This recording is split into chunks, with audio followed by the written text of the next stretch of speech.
But we wanted to see if these people would put their money where their mouth is because they protest the government. They want the government to bring in refugees. So Not Gay Jared had the brilliant idea. We called many of these progressive churches to see, well, you can take a look for yourself. Heart House, this is Krista. Hi, Krista. How are you today? I'm good. How are you? I'm doing well. Thank you very much. My name is Grant Mayo. I'm with the Institute for Saving Immigrants from Syria, and I wanted to know if there was someone there with whom I could speak regarding just sort of partnership. We are asking for no money. I represent Refugee Affairs Placement Enterprise, and we're just looking for compassionate, progressive Christian allies. Well, I'm actually calling from the Justice for Immigration Humanitarian Aid Division. My name is Grant Mayo. So can you tell me a little more? Sure. My name is Grant Mayo. I'm with the Bureau of United Transatlantic Transit for Understanding, Caring, and Kindness. It's an organization that deals currently right now with the refugee crisis. And with a search online, your church showed up as just truly a beacon of progress and compassion.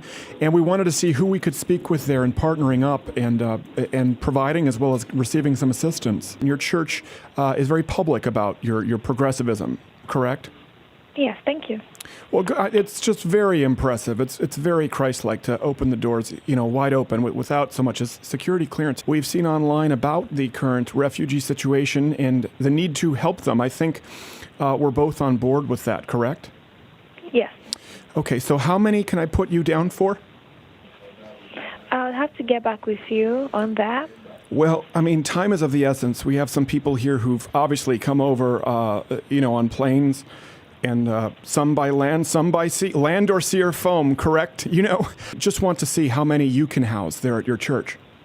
We currently don't have the, space or room to house them in-house, but I would have to, that's something we would surely, have to discuss and see if we can make provisions for that and give you a call back. Okay, but you have supported taking in refugees, correct? I don't want to be out of...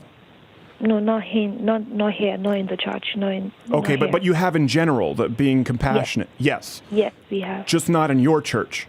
No, just not in our church. So we have to, put in provisions for that. Really quickly, what about you yourself? How many refugees have you taken in?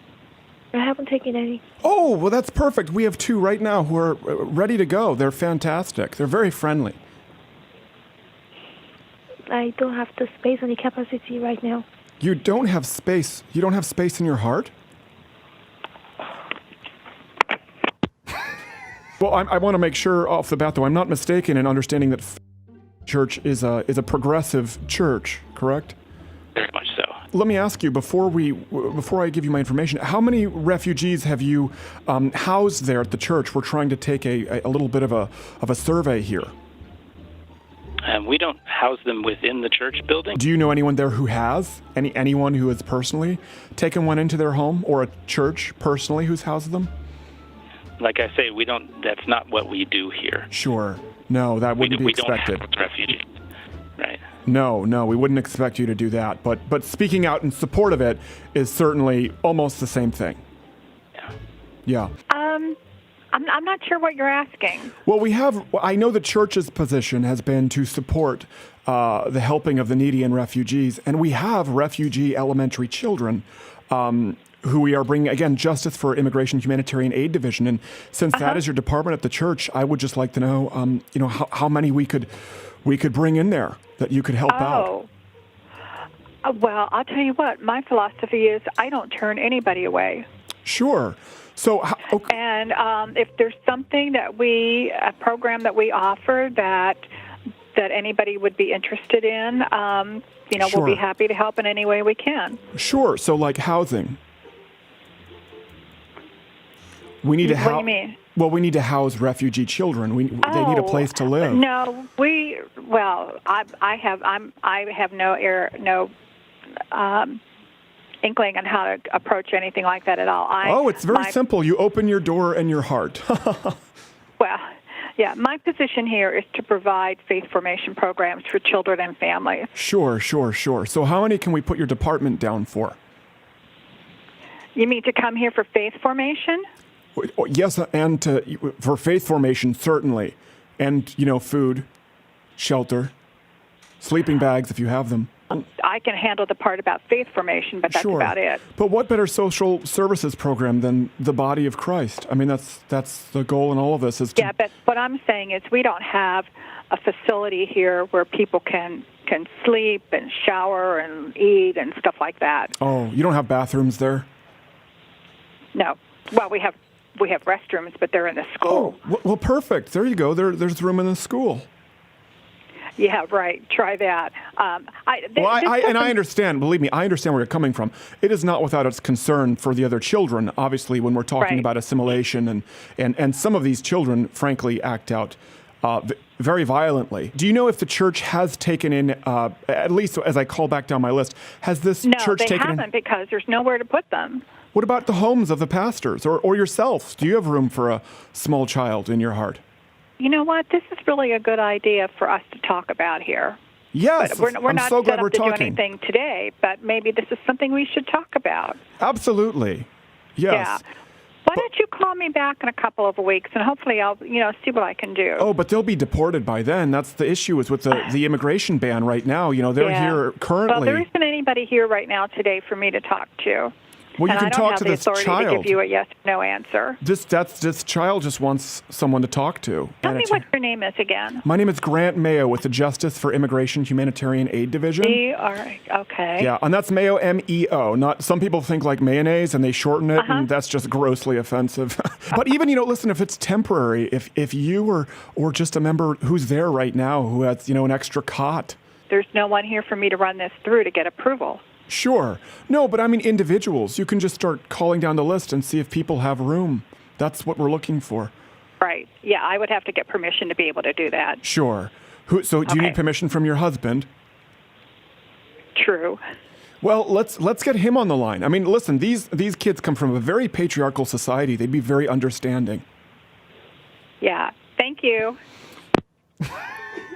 It's great to have social programs, but obviously these people need a place to live and resettle. There's no after-school program for somebody who doesn't even have a house to take a bus from to school. You understand? Right. We just serve the children here.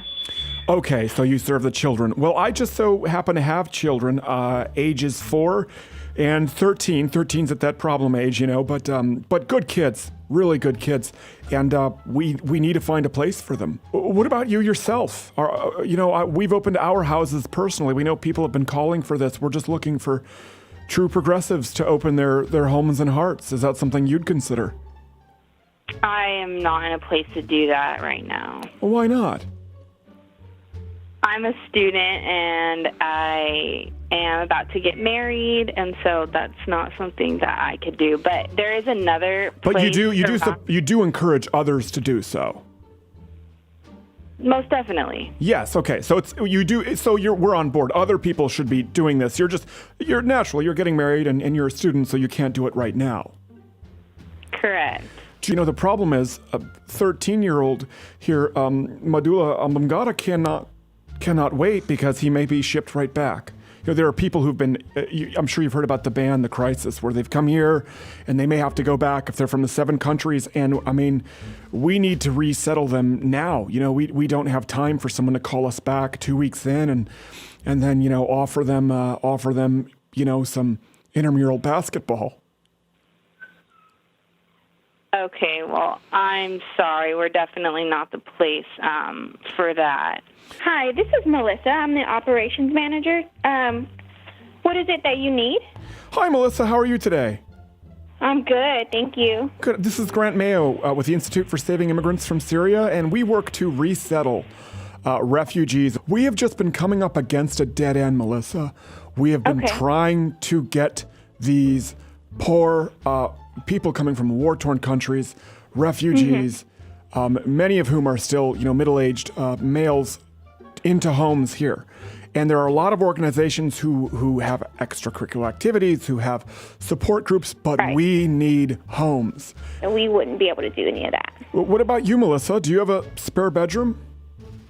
No, I don't. Really? I don't. I mean, even if it's just, for a temporary amount of time, I don't have a spare. I don't have a spare anything. Anyone in your family or any of your friends? What about anyone in the organization? Anyone there who could actually open?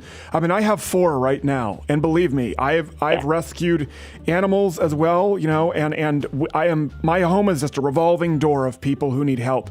It's not without its problems. You know, my daughters weren't huge fans for a little while, but it has been a very rewarding experience, and I just.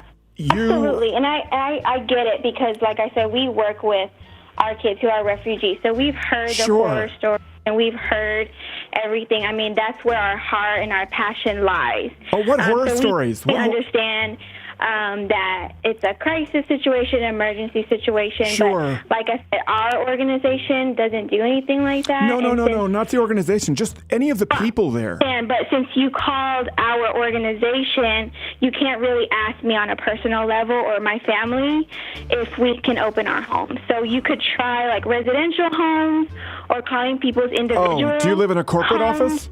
Individual personal numbers.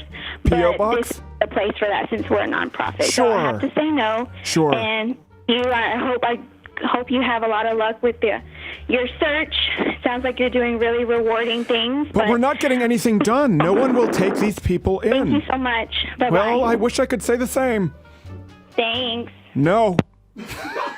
Hey, if you like this video, subscribe by clicking the button that says subscribe. If you're not aware of it now, there's no way you're learning the internet at this point. I'm not going to help you. But this was clipped from my daily show, available exclusively to LottoWithCreditor.com/MugClub members. If you're a student, military, or veteran, enter in that promo code. It's less than $6 a month, and you get daily content. No more clips, plus this hand-etched mug. Oh, when I feel it, I got a chill like on the inside.